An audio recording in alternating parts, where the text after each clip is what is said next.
आज मैं कश्मीर की गल नहीं करांगी, आज मैं सिर्फ जम्मू की गल करांगी। मैं उस जम्मू की गल करांगी जिथों मेरा बचपन गुजरा है। बड़ा सोहना जम्मू, हंसराज डोगरा साहब के घर में, केडी सेठी साहब के घर में। और तब जाके मुझे मौका मिला ये देखने का कि डोगरा होता क्या है, डोगरा कल्चर क्या है। कभी भी उन्होंने मुझे ये महसूस नहीं होने दिया कि मैं मुसलमान हूं, ये हिंदू है। ये है जम्मू। मुझे याद है जब मैं कॉलेज में पढ़ती थी तो आपको मालूम है कॉलेज में लोग जाते हैं अलग अलग जगह, जियारत में भी जाते हैं, गुरुद्वारे में भी जाते हैं, मंदिर में भी जाते हैं। तो मैं अक्सर माता वैष्णो देवी के यहाँ जाती थी और उस दिनों बहुत ज्यादा पैदल चलना पड़ता था, पैदल। आज तो बहुत सुविधा है। और जब मैं वापस आती थी वहां से, मैं इतना थक गई होती थी। जो सेठी साहब की मिसेज होती थी, उनकी पत्नी थी, तो वो गर्म पानी में नमक डाल के मेरे पाँव धोती थी जैसे एक माँ होती है। ये है जम्मू, ये है जम्मू का डोगरा कल्चर। इसमें मैं पली बड़ी हूँ और आज मुझे अफसोस होता है कि जम्मू के लोगों को इन्होंने कहाँ पहुंचाया हुआ है। जम्मू में कितनी तकलीफ है लोगों को, मगर बात नहीं करते। कहते हैं अगर बात करेंगे, बोलेंगे, देखो ताना देंगे, तुम्ही ने तो बीजेपी को साथ दिया, तुम्ही ने तो बीजेपी को लखनपुर से यहाँ लाया। जम्मू के लोगों का दम घुटता है, बोले तो किसको बोले, क्योंकि ताना दिया जाता है जम्मू के लोगों को कि आपने बीजेपी को लाया। और ये सही है। अगर जम्मू के लोगों ने बीजेपी को वोट नहीं दिया होता 2014 में, तो मुफ्ती साहब जम्मू की खातिर फिर बीजेपी के साथ शायद हाथ नहीं मिलाते। हो सकता है वाजपेयी जी का एजेंडा चलाने के लिए मिलाते, मगर मुफ्ती साहब ने बीजेपी के साथ इसलिए भी हाथ मिलाया कि जम्मू के लोगों ने उनको वोट दिया था। और आज जम्मू की क्या हालात है। अभी जो आपके ये आए थे अमित शाह साहब, उन्होंने बड़ा खुलासा किया हमने यहाँ क्या क्या किया।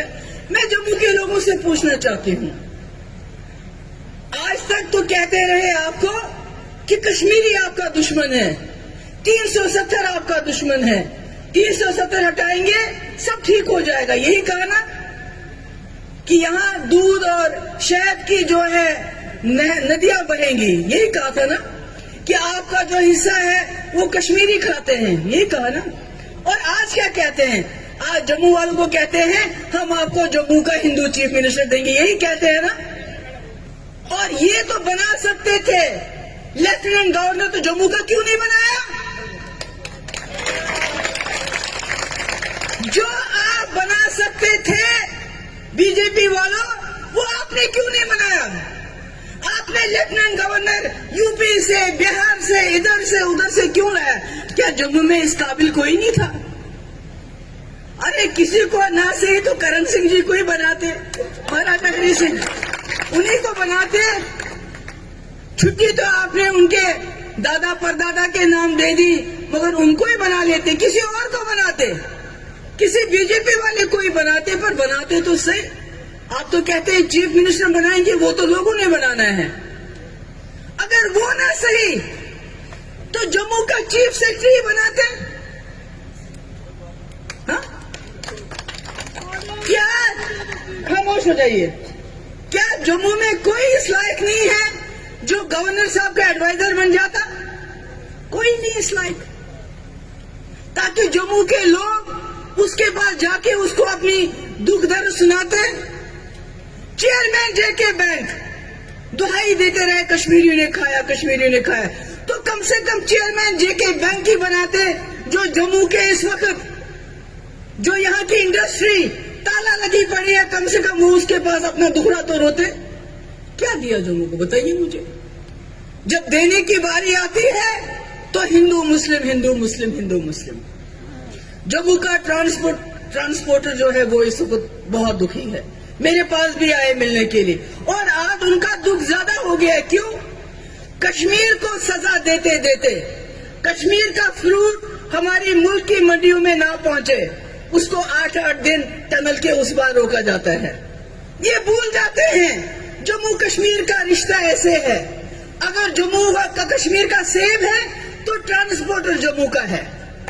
आप जब कश्मीर के सेब को रोकते हो तो आप उस ट्रांसपोर्टर का भी नुकसान करते हो, जिसने लाखों रुपया कर्ज लिया है, लोन लिया है, उसको भी नुकसान करते हो आप। मगर इनके लिए वो ऐसी कोई चीज नहीं है। बेरोजगारी सबसे ज्यादा जम्मू कश्मीर में, आपको पता होगा 32%। और जितनी भी नौकरियां इन्होंने आज तक दी उसके लिस्ट कैंसिल किए। क्यों? ये तो आते हैं, ये तो बहुत बातें करते हैं जी, यहाँ परिवारवाद था, करप्शन था। आज ये करप्शन कौन करता है? आज अगर सब इंस्पेक्टर की रिक्रूटमेंट हुई, F8 की रिक्रूटमेंट हुई, उसको कैंसिल क्यों करना पड़ा? उसमें चोरी क्यों, उसमें धांधली क्यों? और उन धांधलियों में कौन शामिल है उसका नाम हमें बताओ। गवर्नर साहब उसका नाम बताओ। नहीं बता सकते, क्योंकि बताएंगे तो बहुत मुश्किल हो जाएगी, बड़ी मुश्किल हो जाएगी। ये जो करप्शन की बात करते हैं, मुझे बताइए, बीजेपी कहती है हम दुनिया में सबसे बड़ी पार्टी है, होंगी, मगर बीजेपी दुनिया की सबसे अमीर तरीन पार्टी है, जिनके पास सबसे ज्यादा पैसा है वो बीजेपी है। वो कहां से आया? क्या आप कभी सोचते हैं कि वो पैसा कहां से आया?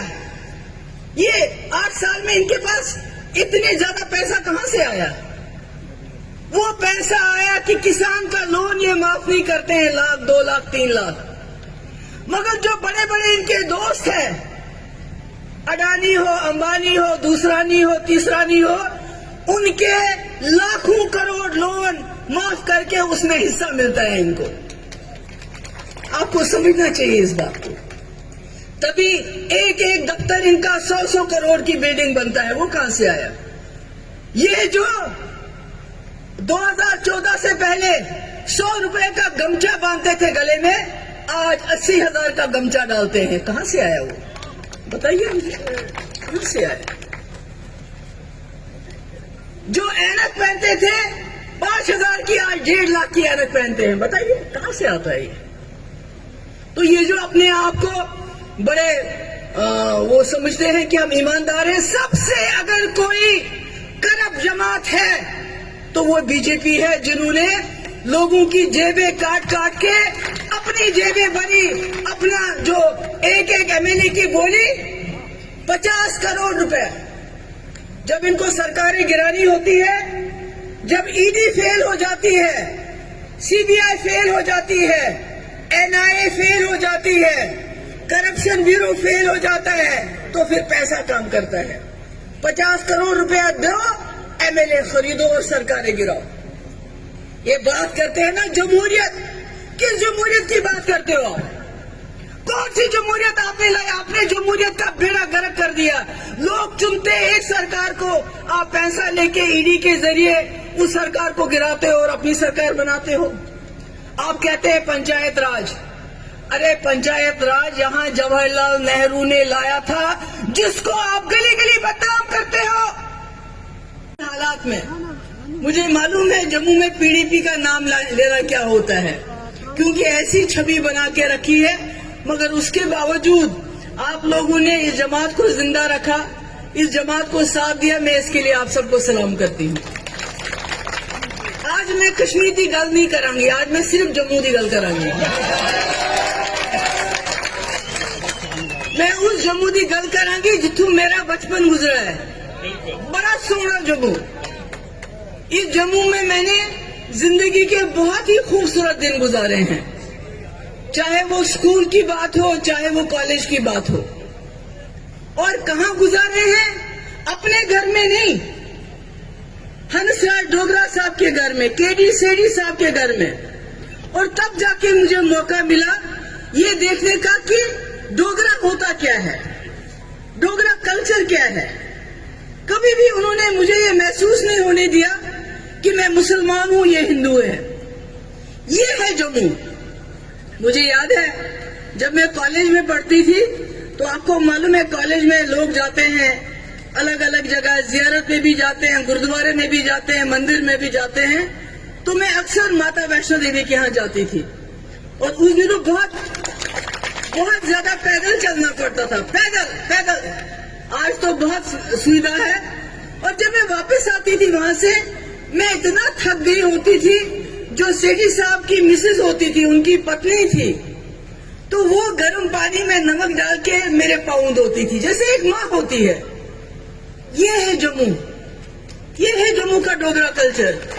इसमें मैं पली बड़ी हूँ। और आज मुझे अफसोस होता है कि जम्मू के लोगों को इन्होंने कहाँ पहुंचाया हुआ है।